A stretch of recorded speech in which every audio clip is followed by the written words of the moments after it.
Mr. Rock, you became the director of the Swiss Agency for the Environment, Forests and Landscape in 1992, the year of the Rio Earth Summit. At this time, countries pledged themselves to work for sustainable development. How much further has Switzerland come to its goals since then? We made some progresses in the area of environment, certainly. We ratified all the conventions and developed our own legislation. But sustainable development is much more than that. It's the integration of environment into economy and social aspects and with reciprocity. And we made some progress. We have some common policies between economy and environment, social and environment. But we did not really achieve the goal to make the whole policy and the whole legislation sustainable. Switzerland wants to go beyond international goals where climate protection is concerned. It's pledged to cut its greenhouse gas emissions by the end of the decade by 8% compared to the level of 1990. At the moment, it's not on target. What will it take for the country to meet this pledge? We have two phases in our policy. The first one is a voluntary phase. And with this, industry, for example, can reduce its emissions by about 11%, which is quite a lot. But we have an increase in transport area. The second phase will be the introduction of a taxation on carbon emissions, and this is in discussion in the Parliament. And with these two measures, the voluntary measures and the taxation, we should be able to achieve the goal. Although Switzerland contributes only minimally to the global generation of CO2, it's been very involved in the creation and the implementation of the Climate Convention. What are the current goals? What is it currently focusing on in this aspect? I think the first goal is solidarity. We need a worldwide solidarity, especially if we want developing countries to develop. They will emit more carbon dioxide and contribute to climate change more and more, and we have to compensate for that. Secondly, we are, with our mountains, very sensitive to climate change, and we already experienced in the 19th century with the destruction of our forests how a country with mountains is fragile. So climate change could be very disastrous to Switzerland. So we also have our own interest that worldwide climate change mitigations occur. Speaking of forests, for more than 100 years, the Swiss forestry law has contained the clause, the woodland must not be reduced. Given the dramatic disappearance of forests on a global scale, it would be a good principle to apply worldwide. What are Switzerland's short and medium-term aims where international policy towards forests are concerned? We are working very intensively in the UN Forum on Forest. It's not a convention, it's just a platform for discussions and common projects. It's working well. I think I have the impression that now the different countries are working easier together than before. And we had recently in Switzerland a big workshop that we organized with Indonesia on decentralization in forestry policy.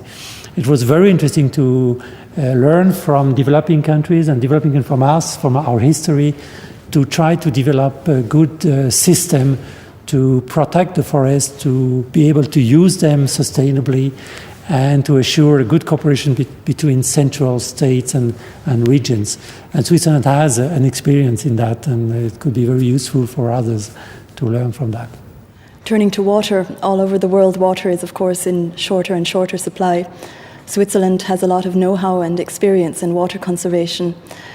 How can Switzerland's experience be of use to solving the world's water problems?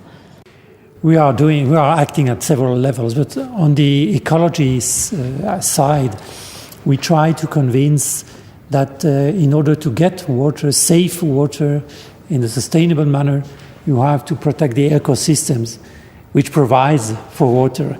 The forests, the wetlands, the soils, the agriculture soils, capture the water, they filter the water, they keep the water and redistribute it in in a long-term way. And if you destroy forests, if you destroy ecosystems, then you have floods or dry periods, and you totally destroy the system of water. And what we observe is that in investment, it can be investment for development or for industry, this aspect of ecosystem protection was never taken into account. And we are trying now to convince all investors that if they want to invest in water, they have to invest in ecosystems. And we hope that this idea is beginning to move forward. As the headquarters of a number of chemicals multinationals, Switzerland is an important partner in the implementation of international conventions on environmentally dangerous chemicals and hazardous waste. What are the most urgent matters of concern in this field at present? Internationally, we have the chemical convention about waste, the Basel Convention, POPs, that is very dangerous chemicals, and PIC, which is a system to inform the countries which receive some chemicals on the dangers and how they have to manage with this chemical. The three conventions are now in Geneva, the secretariats, and we worked on these conventions. We prepared this convention in close collaboration with the chemical industry. So we have at this level a very close collaboration, and I think these conventions are very important, but are not sufficient. There are other dangers with other chemicals which are not covered by this convention, and we now observe that with chemicals which are not very detrimental, very toxic, but also in very small quantities, they can have an influence on some animals or plants, nature, and we have some bad observations in the Swiss waters with the fish which suffer from these chemicals. There are hormone chemicals, or they are not really dangerous at a high degree, but in their influence in the environment can be very detrimental. So we have to work on the danger of chemicals in the long term and in combination with each other. And for that we need the competence of the chemical industry. Switzerland's greatest shortcomings in environmental policy perhaps lie in the area of biodiversity. 1/3 or even 1/2 of animal and plant species are threatened. Is there no longer any room for nature in Switzerland's densely populated and intensively used countryside? There is room for nature. There are still very nice landscapes in Switzerland, but we really have to protect them, and also for biodiversity to connect between the different locations. Where we mostly suffer is on the plateau, on the middle land in Switzerland, where the density of population and infrastructure is very, very high. We are fortunate to have nice mountains, and we have really to preserve them from this kind of destruction to maintain this quality of life in Switzerland. Despite its successes in environmental protection, Switzerland is no shining example as far as sustainability is concerned. It has a big ecological footprint. It uses more than its fair share of energy, land, and other resources. Can a country stand for a policy of sustainable development internationally when its own lifestyle is too extravagant? There are clear contradictions. They are valuable for every developed country, every industrialized country. There is, I think, no industrialized country which has not a footprint abroad. It's a question of balance between what we offer and what we need. We are clearly highly populated, densely populated, highly industrialized, and it's clear that we need resources from abroad. I would say it's an additional reason to be engaged internationally and to be solidar with the countries who need development, so that we can really share the resources and the know-how worldwide.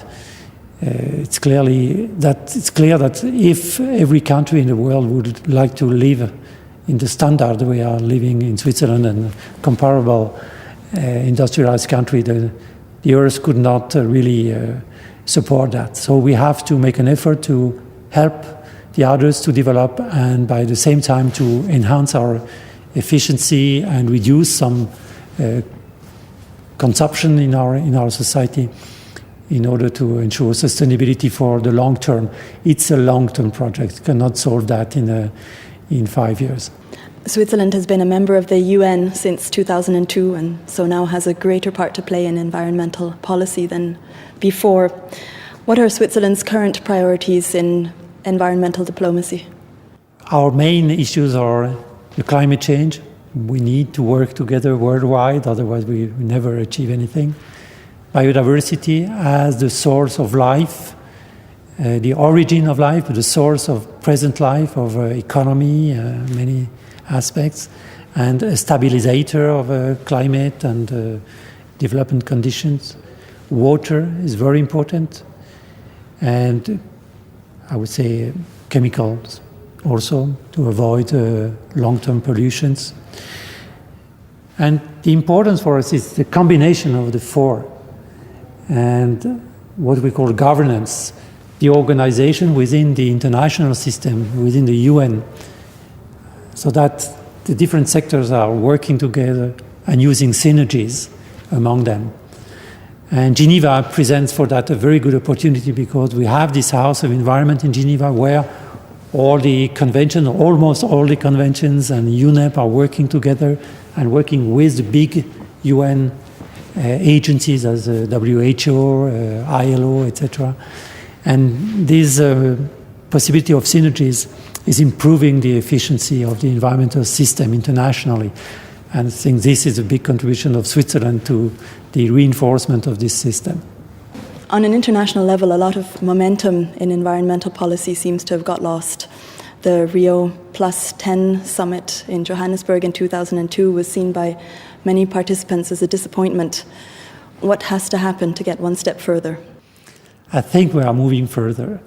It's clear that it's less spectacular than in Rio. Rio was the discovery for many people of the idea of sustainable development and this conversion of development and environment. Now we have to implement, and it's much more difficult. So the reference of the Agenda 21, the big message of Rio, is still there. It's still the basis of our work, but we have to implement, to do things. And it's always much more difficult to do things than just to declare. And the summits which were not so successful were the summits where we tried again to declare something, and it's not sufficient. You have really to do. Clearly, we are moving too slow in doing things. Kyoto Protocol is not ratified yet. We hope in the next time it will come. And in biodiversity, we should do more on the field. The GF, the Global Environment Facility, can finance projects. That I'm really sure that the state of awareness of environment in the worldwide is much higher today than at the time of Rio. But it's more difficult to implement that. Mr. Roch, thank you very much for this interview. Thank you, Amy.